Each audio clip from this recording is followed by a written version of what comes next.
If you're having conflict in your relationships, you've got arguments, you've got stonewalling, you've got contempt, you've got hatred, you've got people calling each other names.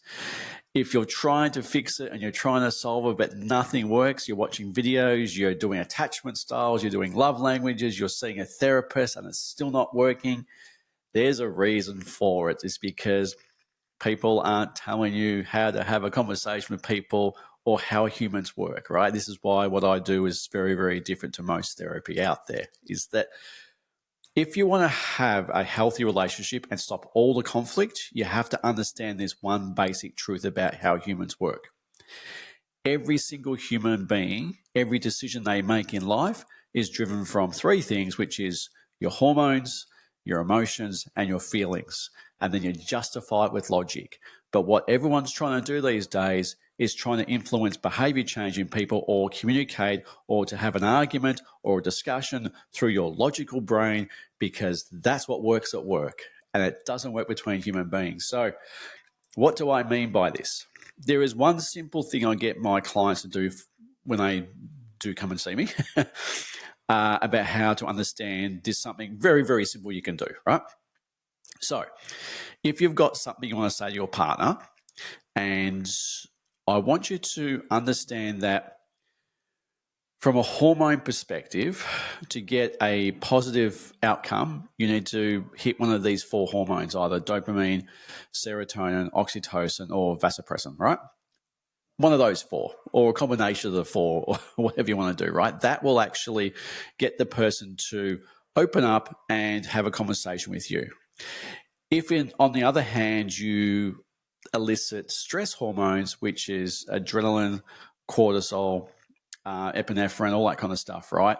Your partner will shut down and the argument is turned into a nuclear war, right? Because no one's listening, you're in fear, you're in protection, all that kind of space. So if you're having a conversation, before you even say the words that you're saying, have a think to yourself, when I say this or do this, what kind of hormones are going to be released from my partner? Are they going to be the positive hormones or are they going to be the negative hormones? Because if you want to have a conversation about something and it's the negative hormones, you got nobody else to blame but yourself for how much of a shit show that turns into, is because when you're eliciting those negative hormones, your partner will shut down, they'll get defensive, they'll get protective, and it will be a complete mitigated disaster.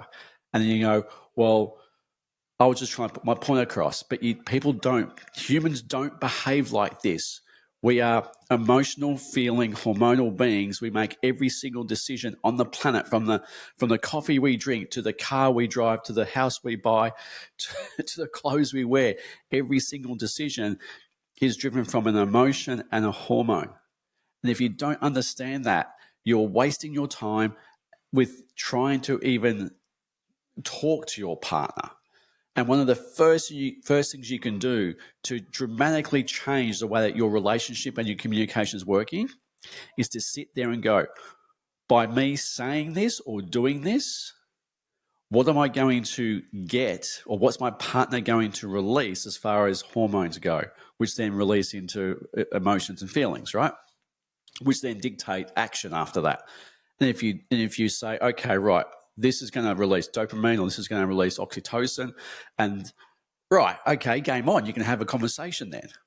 But if you're not doing that and trying to have a conversation, it's the whole thing's shot. But nobody teaches you this, right? It's not your it's not your fault, because for some of you guys, you're using logic at work very effectively. You're at work doing spreadsheets and governance and risks and issues and leading teams to outcomes and delivery stuff, right? You're using your logical brain. You're using your knowledge. You're using information. You're using critical thinking, using all that kind of good stuff, right? And that might work at work. But when you're talking about coming home to talk to your partner and you got two emotional beings in that space trying to have a conversation, that's when that shit doesn't work, right? Because that's not how humans interact, right? So when you're in that personal one-on-one relationship side of things, you need to be able to talk to that limbic system of your brain, which holds all those hormones and emotions and feelings, right? Unless you talk to that, the whole game is over. That's why most of this stuff fails. That's why 70% of couples therapy fails. That's why doing this stuff, trying to replicate what you're doing at work at home doesn't work, because it's different. It will never ever work, ever, right? And you're going, well, it works at work. I'm delivering multi-million-dollar projects. I'm a CEO of a company, and all this stuff works. Why wasn't it working at home? Because it's a different tool set, right? And you can't take that tool set, replicate it at home, and expect it to work, because it's never going to, right? You're using the wrong tool. You're using a toothpick to dig a hole, right? That's what's happening. So if you want to have a conversation with your partner, remember just this one thing. By me saying this or doing this, what kind of hormones are going to be released inside my partner? And then what effect is that going to have from there?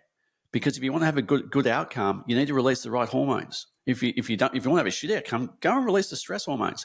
Welcome to that. That's what's going to happen. So that's why most things go wrong. And I'm surprised most people don't know this. When I see clients, it's like, do you know how humans work? It's like, no.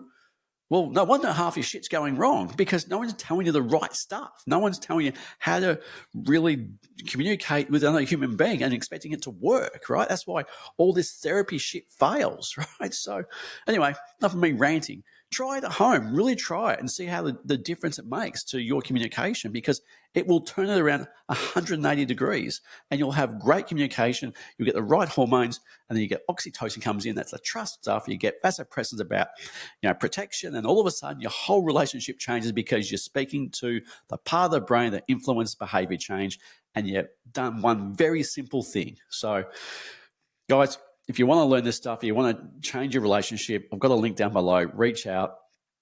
We can get on a call. I can just show you how it works, right? Apart from that, try this. Really do try it, because it does work. All right, catch you later.